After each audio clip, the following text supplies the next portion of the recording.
कृष्ण राधे राधे। देवराज इंद्र हिरण्यकशिपु की दशा देखकर जब अपने स्थान पर पहुंचे तब उन्होंने अपने मंत्री वर्ग को बुलाया और उनसे परामर्श किया। सभी लोग एकमत हुए कि इस समय जबकि हिरण्यकशिपु तपस्या के कारण निर्जीव सा हो रहा है, हम लोग यदि उसकी राजधानी हिरण्यपुर पर आक्रमण करें तो अपने नैसर्गिक शत्रु असुर समुदाय को सदा के लिए नष्ट भ्रष्ट कर सारे संसार में अपना प्रभुत्व स्थापित कर सकते हैं।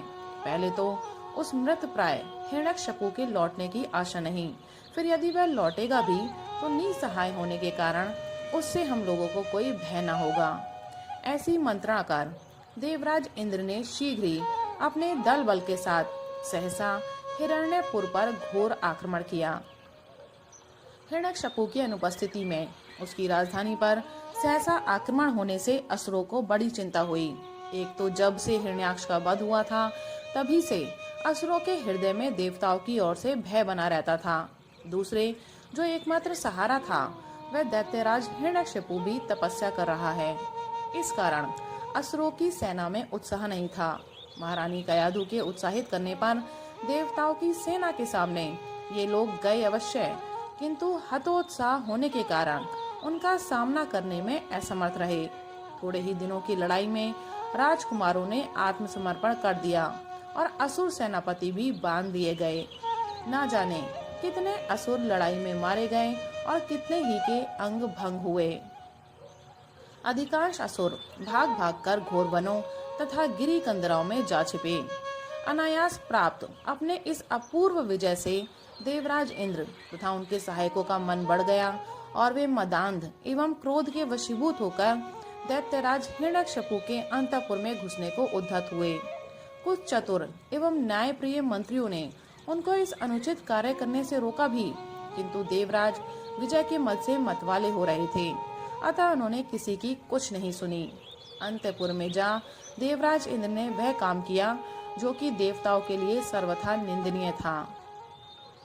उन्होंने दैत्यराज के अंतःपुर को जलाकर भस्म कर दिया और उनके सारे ऐश्वर्य को लूट लिया।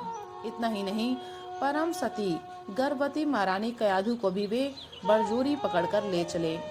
महारानी कयाधु ने करुण क्रंदन कर अपने छुटकारे की प्रार्थना की और गर्भवती होने के कारण अपने को पांव प्यादे चलने में असमर्थ बतलाया, किंतु देवराज तो मदांध हो रहे थे।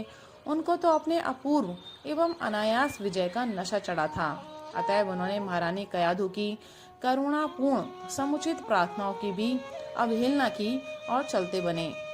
मार्ग में महारानी कयाधु के करुण क्रंदन से सभी सहृदय प्राणी दुखित होते थे, किंतु मदान देवराज के सामने जाकर कुछ कहने की कोई भी हिम्मत न करता था। संयोगवश मार्ग में महर्षि नारद जी मिल गए। महारानी कयाधु की करुण वाणी, उनका विलाप और उनकी दशा ने महर्षि नारद जी को बीच में पड़ने के लिए बाध्य किया। महर्षि नारद को किसका भय था? वे तुरंत खड़े हो गए और देवराज इंद्र से कहा, हे विजयी सुरराज, सावधान। विजय के मद में तुम जैसे वीरों को मदांत हो जाना उचित नहीं। यही समय है जब तुम्हें अपनी क्षमाशीलता का परिचय देना चाहिए। असुर तुम्हारे शत्रु हैं। तुमने उन पर इस समय कायरों के समान आक्रमण किया है, जिस समय उनका अगुआ तपस्या में लीन है। ऐसी दशा में विजय की महत्ता कितनी है, इसको तुम्हारा हृदय स्वयं स्वीकारता होगा। फिर भी तुम इतने मदांध क्यों हो रहे हो कि इस परम साध्वी गर्भवती महारानी कयाधु को पकड़कर ले जा रहे हो और पांव प्यादे ले जा रहे हो? तुमको स्मरण रखना चाहिए कि अपने ही पाप को लोग दुख के रूप में भोगते हैं और अभिमान तो भगवान का आहार है। तुमको ऐसा दुष्कार्य नहीं करना चाहिए कि जिसे कल जब हिरण्यकशिपु तपस्या द्वारा अमोघ वरदान प्राप्त कर लौटे और तुमको पराजित करें, तब लोग कहें कि तुम्हारे पापों ही का फल मिल रहा है। हे देवराज, इस साध्वी को तुरंत छोड़ दो और सावधान होकर सीधे अपने स्थान को चले जाओ।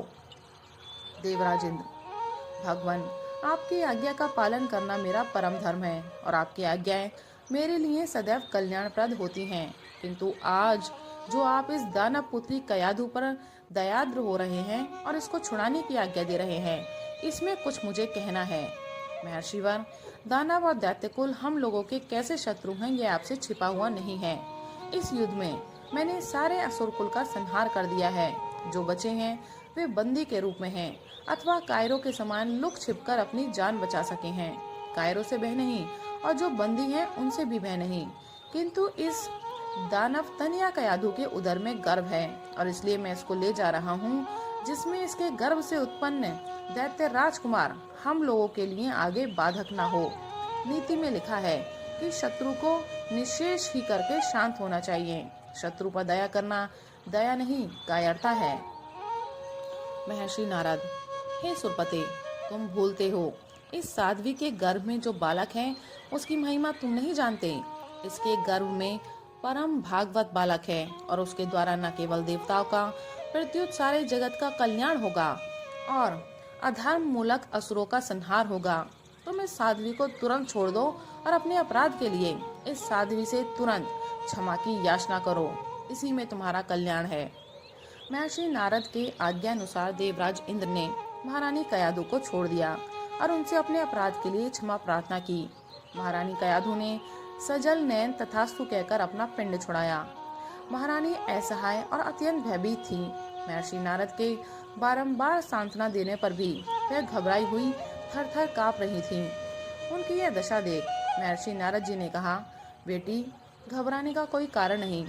वीर पत्नियों को ना जाने कैसे कैसे संकट में समय काटने पड़ते हैं और अंत में सुख संपत्ति का उपभोग प्राप्त होता है। तुम धैर्य धारण करो, शीघ्र ही तुम्हारे प्राणपति दैत्यराज मनवांछित वर प्राप्त करके आएंगे और तुम्हारे सौभाग्य को सुशोभित करेंगे। वे अपने वरदान के प्रभाव से संसार भर का साम्राज्य पुनः प्राप्त करेंगे। देव दानव ही नहीं, सारे दिक्पाल भी आशा भरी दृष्टियों से उनकी सेवा करेंगे और तीनों लोक तथा 14 भुवन में उनके विजय का डंका बजेगा। इतना ही नहीं, तुम्हारे इस गर्भ से जो बालक उत्पन्न होगा वह तुम्हारे आगे और पीछे की ना जाने कितनी पीढ़ियों को तारने वाला होगा एवं उस पुत्र के द्वारा तुम्हारा दैत्य कुल संसार में अनंत काल तक प्रसिद्ध और प्रशंसित रहेगा। यदि तुम भयभीत हो और इस समय राजपाट छिन जाने तथा घर द्वार नष्ट भ्रष्ट हो जाने से तथा देवताओं के आतंक से तुमको कष्ट और भय भी हो, तो भी तुमको घबराने का कोई कारण नहीं। तुम हमारे साथ हमारे आश्रम में चलो और सुख शांति के साथ रहो। हे बेटी दानव सुता, तुम अधीर मत हो। जब तुम्हारे पतिदेव तपस्या से लौट कर आवेंगे तब हम तुमको उनकी सेवा में सुख पूर्वक पहुंचा देंगे। महर्षि नारद के आज्ञा अनुसार महारानी कयाधु उनके आश्रम को गईं और उनकी पर्ण कुटीर में रहने लगी। यद्यपि प्रसव समय धीरे धीरे समीप आने लगा, तथापि महारानी कयाधु को प्रसव की चिंता न थी, क्योंकि महर्षि नारद की कृपा से उनको इच्छा प्रसव की शक्ति प्राप्त हो चुकी थी और वे निश्चिंत थी। किंतु दैत्यराज हिरण्यकशिपु की पटरानी और दानवराज जम की दुलारी पुत्री, जो सदा राजभवनों में निवास करती थी, सैकड़ों दासियां जिनकी सेवा में लगी रहती थी, और संसार का कोई ऐश्वर्य ऐसा न था जो उनके पैरों पर लौटता न रहा हो, वही आज जंगल की एक कुटी में महर्षि नारद की कृपा से अकेली कालक्षेप कर रही हैं। यह कुटिल काल की गति और संसार के विचित्र विधाता की विचित्र मति के अतिरिक्त और क्या है। महर्षि नारद के वचनों से महारानी कयाधु बड़ी ही धीरता के साथ अपना कालक्षेप कर रही थी, फिर भी समय नहीं कटता था और कभी कभी एकांत में वह बहुत ही उदास और चिंतित दिख पड़ती थी। उनको चिंतित देखकर एक दिन महर्षि नारद जी ने कहा, हे बेटी, तुम चिंता मत करो, तुम्हारे दिन शीघ्र ही लौटने वाले हैं। महर्षि नारद के वचनों को सुनकर महारानी कयाधु ने कहा, भगवान, मैं अपने शारीरिक सुख के लिए चिंतित नहीं, मेरे पुत्रों को देवराज इंद्र ने बंदी बना लिया था। मेरे न जाने कितने पितृकुल के सगे संबंधी बंदी बन गए थे, उनकी क्या दशा होगी। मुझे इस बात की चिंता रहती है। मुझे आपके वचनों पर और आपके आशीर्वाद पर पूरा विश्वास है, अतः मुझे प्राणपति दैत्यराज की चिंता नहीं।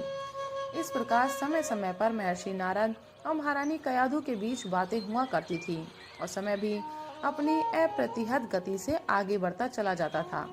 राधे राधे, हरे कृष्ण।